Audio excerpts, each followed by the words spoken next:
Hi everyone, welcome back to another tutorial from Trading for Beginners. Today in this video, I'm going to be guiding you through how to disable two-factor authentication on Olymp Trade. If you want to disable the 2FA on your Olymp Trade account, then first of all open the Olymp Trade application on your device and log in. Once you're logged into the homepage of Olymp Trade, go ahead and click on the profile icon at the top left corner. On the next page, click on Settings at the bottom, and once you open up the Settings menu, go ahead and click on Two-Factor Authentication.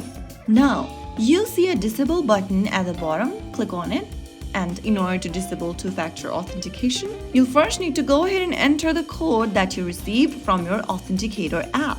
Open your Authenticator app and click the code from Olymp Trade and then enter it in the text box. Click Submit and your two-factor authentication has been disabled. So that is how it's super easily done. Disabling two-factor authentication lowers security, so do this only if absolutely necessary. If you found the video helpful, don't forget to like, share, and subscribe to our channel. I will be back again in the next video. Thank you for watching.